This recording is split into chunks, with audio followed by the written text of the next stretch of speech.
Well, Mr. President, ladies and gentlemen, thank you for having me here and for the opportunity to address this very important conference. It is a particular pleasure to speak in this wonderful Sir Thomas Telford theatre, recalling a pioneer of logistics and infrastructure, someone who took huge strides to develop the connectivity of our country.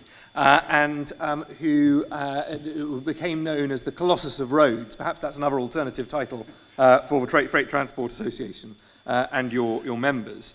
It is the second time that a minister from my department has addressed a FTA conference on keeping Britain trading. Last year, my former colleague David Jones spoke at this conference shortly before the Prime Minister triggered Article 50. And it's often said that a week is a long time in politics, but when you consider all that has happened since then, it would be fair to say a year really is an eternity.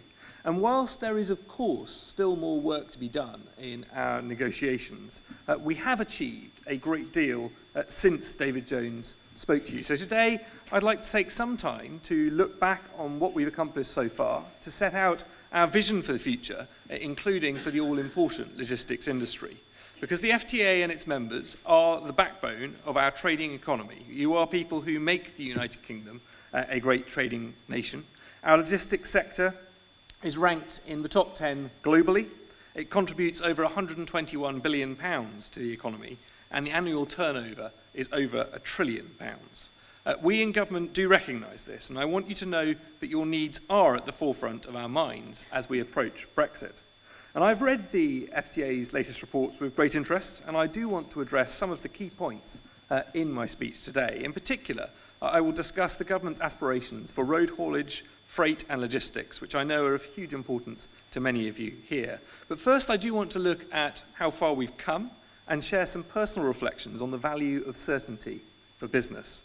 Because before I came into politics, I was in business, first as an entrepreneur and then as a partner in an international communications company whose clients included construction, engineering and natural resources companies, many of whom depended on complex logistics and supply chains. I know from my time in business that uncertainty is the #1 enemy of investment. It causes cautious decisions, delayed investment, or rushing through of unnecessary and expensive contingency plans. So I understand that certainty is critical and critically important for the logistics industry, since you operate a wide range of transport networks and complex supply chains. So removing uncertainty, both regarding the terms upon which businesses will be able to trade and in relation to the rights of European workers, has been a key priority for government. And that's why we've been working hard at the negotiating table and in the legislating chamber on ensuring our smooth exit from the European Union. And whilst I know that there is more still to be done to ensure that you have all the information you need about the future arrangements, our work so far has borne fruit. We've secured the terms of an implementation period with the EU, which will run from March 2019 until December 2020. And it was notable, looking at the voting earlier, the vast majority of your members acknowledged that in terms of their planning. During the implementation period, the UK will no longer be a member state of the European Union, but market access will continue on current terms. The same regulations will apply as they do now across all sectors of the economy, from agriculture to aviation, transport to financial services, meaning that businesses such as yours will be able to trade just as you do now. And to be clear, this applies to the movement of people and vehicles as well as goods. From listening to businesses, I know how valuable it will be for you to only have to make one set of changes in our new trading relationship with the European Union, and that is what the implementation period delivers, giving you and businesses like yours right across Europe the time to prepare for a single set of changes. It's not just within the EU that the implementation period will have effect. We've agreed that those international agreements which arise from our European Union membership will also continue to apply as they do now. So if your businesses or clients trade with countries outside the bloc through an international trade arrangement, they won't see any change. But we know that the terms of trade are not the only key concerns for business. The greatest resource any company has is its dedicated workforce. And they are the people who put in the hard yards to help your businesses to flourish. And the FTA's report talked about the need for certainty for EU citizens employed in the UK logistics sector, that they can look to their futures with confidence. And that is something that we are determined to deliver, and we have done just that through the agreements we have already reached. We have reached agreement with the EU on the text of the withdrawal agreement relating to citizens that means that the 4 million EU citizens in the UK and UK nationals in the EU can continue living their lives as they do now. This means that the 14% of HGV drivers, 12% of van drivers and 25% of warehouse workers in the United Kingdom that are EU nationals, as set out in your report, have certainty about residence, healthcare, pensions, right to work and other benefits. This agreement and the full legal detail of the implementation period will be legally finalised in October through the withdrawal agreement, but the text is already fully agreed between the two parties and is available to anyone who wishes to study it. Beyond this, we are committed to putting in place a future immigration policy that works for the UK, a system that allows us to welcome those who have the skills we need, whilst also ensuring that we broaden our skills base here in the UK, working in conjunction with businesses and industries like yours. Because let me be clear, the Brexit vote was not a vote for us to pull up the drawbridge. Our future immigration policy will need to meet the demand for greater control whilst also meeting the needs of our economy. And in that respect, I think it's important to see that the Home Office has commissioned work from the Migration Advisory Committee to talk to all sectors of the economy and all parts of the UK and to ensure that that policy is evidence-based. So let me turn now to the future relationship with the EU and to some of the other priorities for the logistics industry that you've set out. Talks on our all-important future economic partnership with the European Union are now well underway in Brussels. And we are ambitious about what can be achieved because this is not like any other trade negotiation in history. We start from a position of complete alignment in our rules and trust in one another's regulators. Organisations like the DVLA and the Civil Aviation Authority play an important role in liaising with European counterparts, and we want to ensure that they can continue to do so in the future. The complete alignment, which will be reinforced by the EU withdrawal bill passing through Parliament at this very moment, is a unique starting point, which along with our shared history, values and commercial links, means we are confident about the breadth and depth of the relationship that can be achieved. It is also because a close economic relationship is mutually beneficial to the UK and the EU and member states. Just look at the figures. The scale of our current trading relationship is huge. In 2016, the value of imports and exports between the EU and the UK stood at over 495 billion euros. As one of Europe's largest economies and a major net importer of goods from the EU, the UK is a crucially important market for a number of member states. In total, member states reported a trade surplus of 135 billion euros for goods trade with the UK in 2016.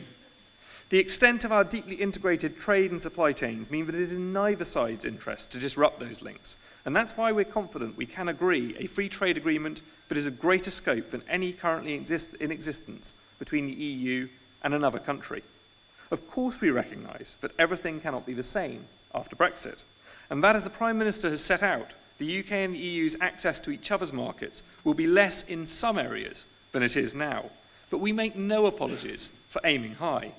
So let me drill down a little more into what we're looking for on things like customs, goods and transport, issues I know which are all important to you and your members here in this room. Because as I said in my introduction, your industry is the backbone of the economy. If we can get these fundamentals right for you and the businesses you support, we will ensure the prosperity of our nation. And put simply, the right deal for you and your industry is the right deal for the entire country. So let me turn first to customs. A key issue for ensuring trade between the UK and the EU is as seamless as possible. The Prime Minister is clear that we are working towards a customs solution that allows us to deliver on three core aims. Trade in goods and services that is as frictionless as possible. The ability to strike trade deals around the world, and no return to a hard border between Northern Ireland and Ireland. The government has put two options on the table that meet these clear aims, and work is underway at cabinet level to develop both of these and to determine which of these models will function best for businesses like yours. And we are taking the time to get this right. The government has also outlined the importance of a range of ways to facilitate border crossings for goods, including membership of the Common Transit Convention. This agreement will ensure that goods do not need to complete import and export declarations each time they cross a new border. While work continues on customs arrangements, the government is already working hard to ensure we have a border fit for the future. We are developing a new customs declaration system, CDS, to replace CHIEF, and I'm pleased to say that this is on track to be operational by January 2019. This will ensure that we have the flexibility that we need to meet future requirements, and HMRC will continue to operate CHIEF in tandem with the new CDS system to ensure a smooth transition between them. Behind all this, the guiding principle of the government remains to ensure that trade continues to be as frictionless as possible.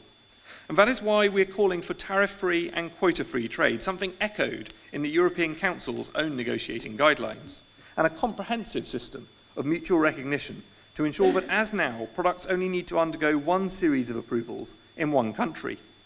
In practice, this involves the UK committing to ensure that the relevant UK regulatory standards remain at least as high as the EU's. So UK law may not necessarily be identical to EU law in the future, but it should achieve the same goals. That would in reality mean that the UK and the EU's regulatory standards remain substantially similar in the future. For example, on type approvals for new vehicles, including trucks and vans, an area of future goods policy which I know is particularly important to many of your members, we believe automotive products should only need to undergo one series of checks, meaning a car or van made in Sunderland will still be ready to drive in Germany. This will enable us to build on the global demand for UK-designed, engineered and manufactured vehicles. Now, of course, vehicles, like many other manufactured goods, are often part of complex multinational supply chains that are reliant on just-in-time processes. These operating models depend on a secure, reliable and timely transport infrastructure. From big supermarket chains who get fresh produce from the continent to the automotive industry who rely on parts going straight onto the production line. Government recognises the need to ensure that following our exit from the EU, we maintain the systems and processes that ensure flow at the border continues as it does now. We understand that for many of your customers, their company warehouses are now your trucks on the road. So it is of great importance that you're able to continue to move goods from A to B as quickly and seamlessly as you do now. The Dover corridor alone sees more than 4.2 million lorries passing through and nearly 46 million tonnes of freight every year. Their positioning and juxtaposed controls means that goods can roll on in France and roll off in the UK, straight onto our motorways and to your customers. It is vital for both sides of the channel that we can continue to do so on exit, and we are working across government and listening closely to the views of Dover, Eurotunnel, Getlink and other stakeholders to ensure that this trade route continues to be a success. We must not forget, though, that the UK is situated in a unique position, and with our recognised world-class customs regime and Europe's busiest airport, we help to connect continental Europe to the world, as well as acting as a land bridge connecting the continent to Ireland. We want as frictionless a border as possible between us and the EU, so that we don't damage the integrated supply chains that our industries and industries in member states depend on. That is why we're ensuring readiness at the border. We have set up a border delivery group to bring together individual departmental plans, forming an overall picture of what we need to do. Collaborating across government, they have examined all the different categories of flows at the border: people, passengers, goods, parcels and freight, and examined all modes for crossing: air, sea, rail and post. Since the referendum, the group has met with over 300 businesses, ports and representative bodies to make sure that all planning and decisions are based on what is achievable and most appropriate. Ministers and officials from several departments routinely meet with stakeholders as part of our comprehensive engagement on Brexit, and I myself have been to ports across the UK and the EU, most recently with the Port of Antwerp, where I had the opportunity to see firsthand how that global port operates and to speak with businesses working there. My colleague, Suella Braverman, has similarly been engaging with ports across the UK, discussing domestic preparedness for exit, most recently visiting ports of Dover and Southampton. One of the key things that we've consistently heard during these engagements is that the rules and regulations that apply to hauliers are key to ensuring trade flows as freely as possible after our exit from the EU. Because of course hauliers are vital to ensuring manufacturers get the goods they need and supermarkets have stocked shelves. All of this needs to happen on time, which is why the rules and regulations that road transport follows need to work for the industry. And so we've set out the importance of maintaining liberal transport access after our exit from the EU. We are seeking mutual recognition of haulage licences, professional qualifications like the Certificate of Professional Competence, driving licences and motor insurance to support the frictionless flows that exist now. Reaching a positive agreement should be a win-win for the UK and the EU, because EU hauliers benefit from hauling to and from the UK. Over 80% of the freight transported by HGVs between the UK and continental Europe is operated by EU hauliers. So there is a strong mutual benefit in reaching an ambitious agreement in this area which maximises benefits for all our citizens and businesses. We've already begun discussions with the EU on what that future relationship should look like, and the government has published slides which set out the basis for our negotiating position, including specifically on transport, which I know many of you here will have read with interest. We are looking forward to continuing these productive discussions with the European Union over the coming weeks and months. And because it's in everyone's interest to secure a good deal for both sides, we think that is by far and away the highest probability, something that was also reflected in your voting earlier. However, we do have a responsibility, as a responsible government, to plan for all possible scenarios. And that is why the Haulage Permits and Trailer Registration Bill was introduced in February to provide the basis for UK hauliers to access EU markets once we leave across a range of scenarios. I know that Paul O'Sullivan from the Department of Transport will be updating you specifically on this bill later today, so I won't devote too much time to that now. And whilst securing the best deal for road haulage will be key to making a success of Brexit, securing an equally positive arrangement for other modes of transport is also vital. Aviation is critical to both the UK and the EU, and here, like on road transport, we have a common interest in getting the best outcome. Because people right across Europe benefit from liberal aviation market access, whether travelling for business or leisure. The UK and the EU start from a unique position with wholly aligned regulatory standards. This will be the foundation upon which we will seek to agree a liberal future aviation relationship, maintaining connectivity and allowing services to evolve and providing choice at affordable prices. With regard to the European Aviation Safety Agency, as the Prime Minister made clear in her Mansion House speech, we will explore how the UK could remain part of the agency, and there is an established legal mechanism for third country EASA participation. On rail, the EU and the UK are in agreement that the UK and relevant member states may take forward bilateral discussions to ensure continuity of services through the Channel Tunnel and on the island of Ireland. We look forward to discussing this further with the relevant member states. For maritime, UK ships will continue to be able to service EU ports. We will pursue safety and security cooperation as part of our future relationship. Now, while I hope I've provided reassurance about our commitment to getting the best possible deal, I know that many of you here in this room are also looking for more detail. And that's why we've made public the slides that we discussed with the EU, which set out a negotiating position, especially for aviation and road haulage. I'm also happy to say that our upcoming white paper will cover the full breadth of our future relationship with the EU, including those areas so pertinent to the logistics industry. It will be the most significant publication on the EU since the referendum, and it will communicate our ambition for our future partnership. It will include detailed, ambitious and precise explanations on our positions, and it will set out what will change and what will feel different outside the EU, as well as those areas where we see it as mutually beneficial to work closely together. Whilst its proposals will of course be subject to negotiations, it will build on the certainty already provided by the implementation period and by the agreement on citizens in the withdrawal agreement. It will set out a clear vision of the future world to which the implementation period will be the bridge. So you'll be able to take longer-term investment decisions based on detailed proposals, something which I know is important to everyone here in this room. So to conclude, I want to stress that the priorities of business have and have always been and will continue to be at the forefront of our minds as we negotiate our exit from the EU. We have listened to your call for certainty and we have delivered on it. The implementation period will provide a bridge to the future. It will give you the time to make decisions based on a clear idea of what the future relationship will look like. And we're committed to building on that certainty even further when we publish our white paper in July. We're confident of agreeing an ambitious, positive partnership with the EU that is unprecedented in its closeness, with liberal market access for transport, an effective customs arrangement, and an agreement on goods which enables us to further develop our already deeply integrated supply chains. Not least because doing so is in the EU's interest as well as ours. So my clear message to you today is that we in government know that you in the logistics sector are the backbone of our economy. Getting the detail right for logistics means we get the right deal for the entire country. We know that the FTA and its members are integral to keeping Britain trading, and that your role will be just as vital to building a global Britain in the future, because you do keep the UK economy on the road. Thank you.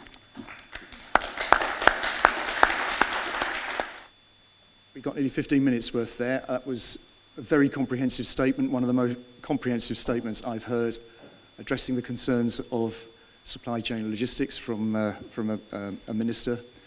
A lot in there we need to unpack and think through, and we'll reflect on that and some of the other messages that come out in the course of the conference at the end of the day. So that's a great start. But now, perhaps for viewing it through a slightly different lens, I'm delighted to welcome our next keynote speaker, Mr. John James. John, you're welcome. Chairman of Star Cargo. Now, not many of you may have heard of Star Cargo PLC, of which John is chairman, but I'm sure if you are exporting or importing through Dover, or indeed any of the other major UK ports, you will certainly have heard of Harbour Shipping, who is the biggest UK customs agency. And I'm sure John will tell us the number of clearances they conduct in the course of the day, but an absolutely integral part of our existing trade with non-EU states. And other brands in the Star Cargo group include Sea Lane Freight and Husk UK. So John, many years experience in the business. You're very welcome. Thank you for your note. Well, thank you very much indeed for the invitation, James, and our endeavour to speak to you today. Obviously, I've written some notes out here, but I would like to say that we are very much at the sharp end of doing the customs clearance job here in the UK, and I want to talk to you about some specific facts and a suggestion of ways we would like to see perhaps the future looking if we leave the EU. My name is John James. As I've said, I'm the chairman of Star Cargo. I'm very pleased for the invitation to talk today concerning our views of the difficulties implementing the policies of the present, or when I say lack of policies, of the present government regarding the customs union. As we believe we are the largest customs clearance agent for the roll-on, roll-off traffic and substantial agent in providing deep-sea customs clearances on all the major deep-sea ports, we believe we are qualified and are very pleased to talk wherever we can, and particularly pleased to talk today. For the sake just of spelling out the way we see the position, for the sake of it, I would like to compare the present throughput of vehicle movements from the roll-off point of view through the port of Dover today as against the vehicle movements pre the European Union's implementation in 1993. In 1993, the movements of commercial vehicles through the port, excluding transit vans, was marginally over 1 million vehicles a year, less than 3,000 vehicles a day. In 2017, through the port of Dover and that of Eurotunnel, there was 4.5 million vehicles, or approximately 12,000 vehicles a day. In 1993, there were 185 customs clearance agents of varying sizes in East Kent, averagely employing something between 5 and 10 people. Today, there are 17 agents, and only 5 of them of any real size operating a 24-hour-a-day service. Very different. We estimate in 1993 the numbers of customs clearance staff employed by the customs agents in East Kent was approximately between 2,000 and 2,500 people, whereas where there are less than 200 today. Another statistic is that in 1993 there was approximately 300 customs officers and associated people working in the entry processing units in East Kent, and today there are only 24.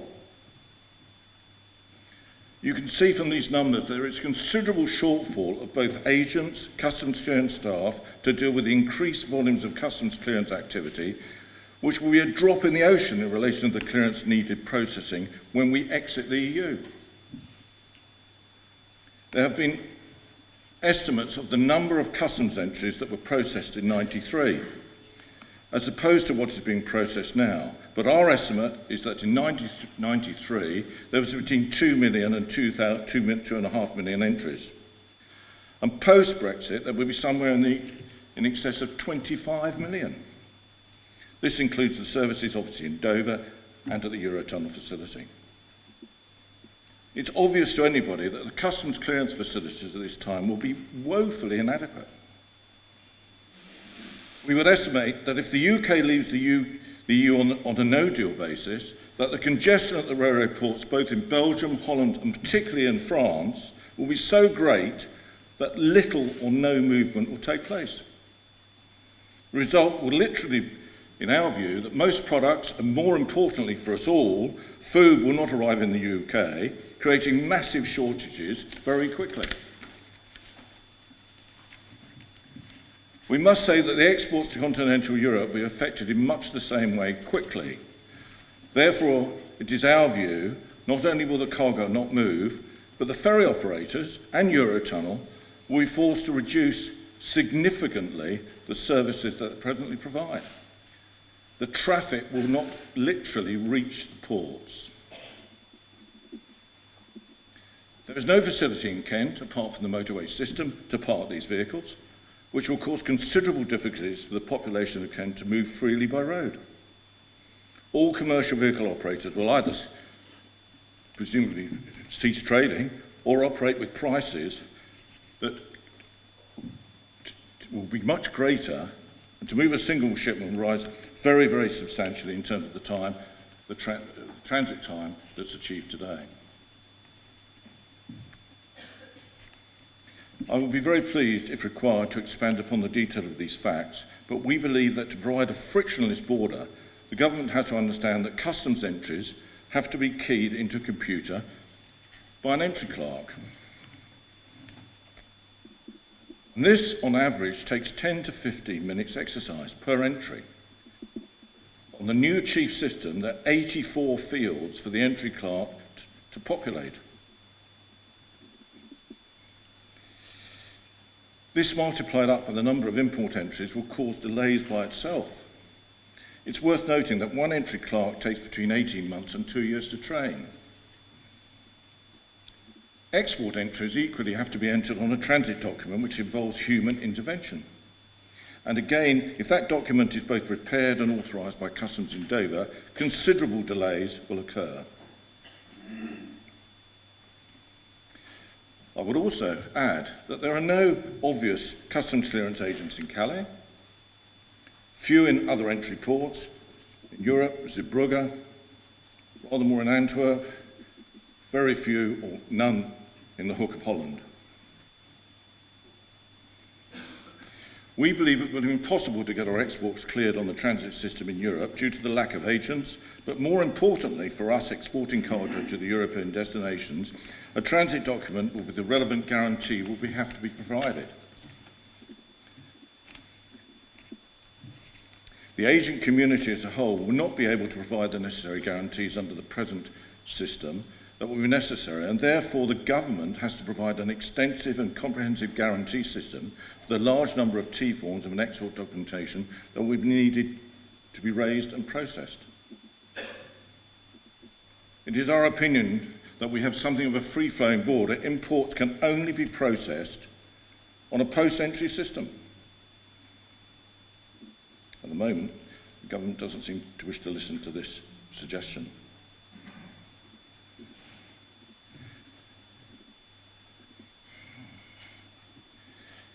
Arrangements by the Treasury and the Customs, we believe this can be practical alternative to what is presently being proposed, post-entry on imports.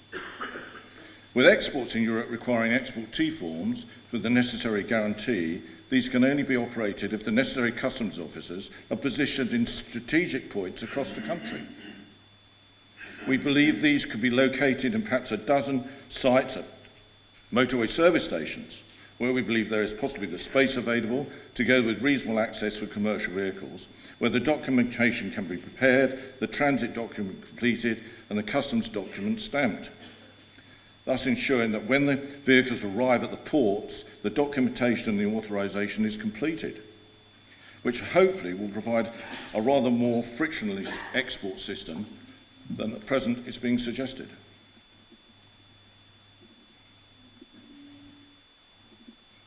We feel that the proposal that I'm illustrating here can only be actioned if there is sufficient political will here and in the other 27 member states for the system to have any chance of working. We believe this can only be applied in a similar way to the Irish border and the rest of the border between the UK and Europe. We also believe there has to be considerable political will and energy to get the agreement in place now urgently to avoid the catastrophe that undoubtedly will occur under the peasant proposals being made by the government at this time.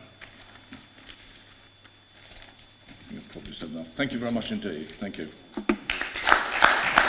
John, thank you very much indeed. There's a lot of stats in there that are very useful. I hadn't heard some of those before.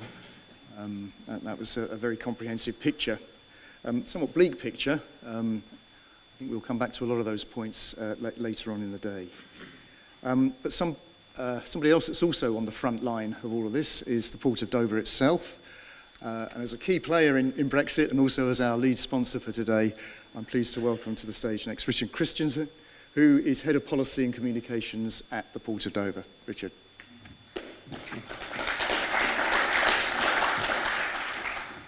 Thank you, James. Good morning, everyone.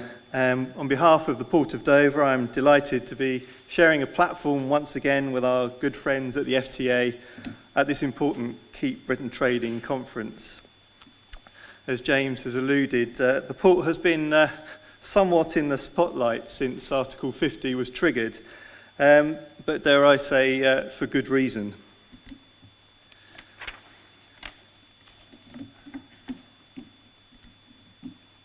So,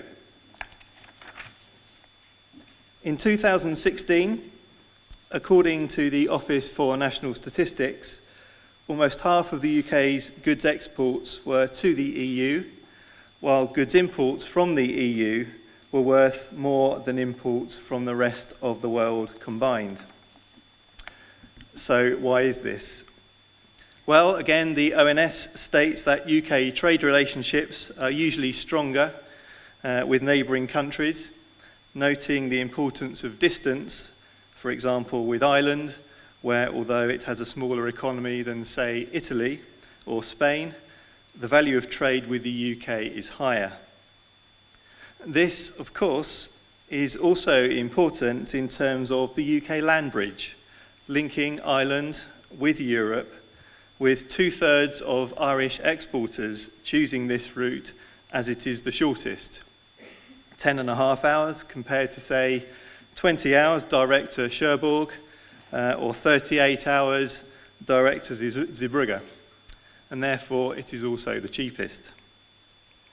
So geography is important, and that is why the Dover-Calais Bridge, as we call it, is a unique and vital maritime link operating across one of the busiest international straits in the world.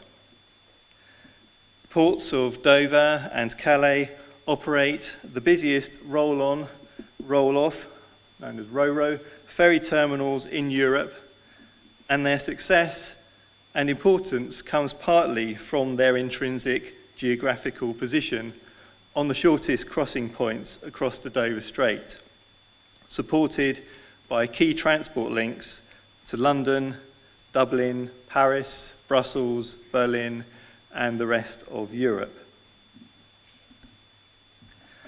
So today, the Port of Dover handles up to £122 billion, or 17% of the UK's trade in goods.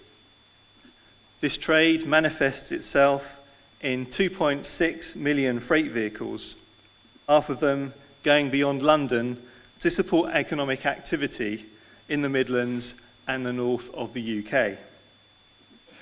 And a similar amount of trade via the Channel Tunnel, and the cross-channel corridor is handling around 1/3 of the UK's total trade in physical goods.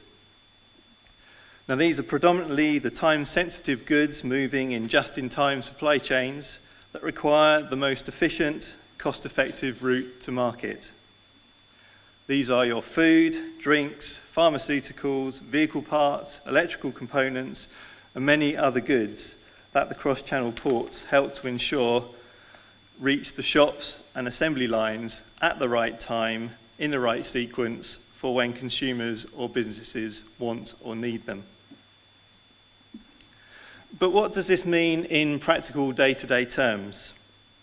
So how does this cross-channel bridge actually work today? Well, we have the famous White Cliffs behind, the English Channel in front, and the town to the side, with space for less than 1,500 freight vehicles in the port at any given time. So it all works on keeping traffic moving.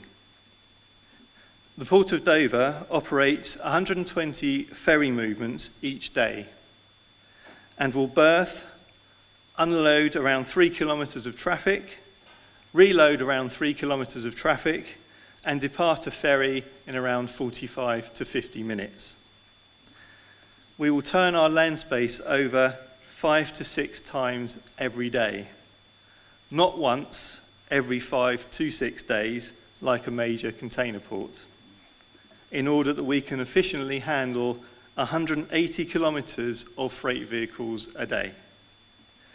Now that is a queue if it was to go nowhere, from Dover, up the M20, around the M25, over the Dartford crossing, and up the M11 to Stansted Airport every day on the UK side, or a queue almost all the way from Calais to Brussels on the European side. And 99% of these freight vehicles are EU and are such processed in around just 2 minutes. Because of this, there is no substitutable capacity anywhere else that can handle the type and volume of goods that cross the Dover Straits. This efficiency and reliance on it has facilitated significant growth on the route.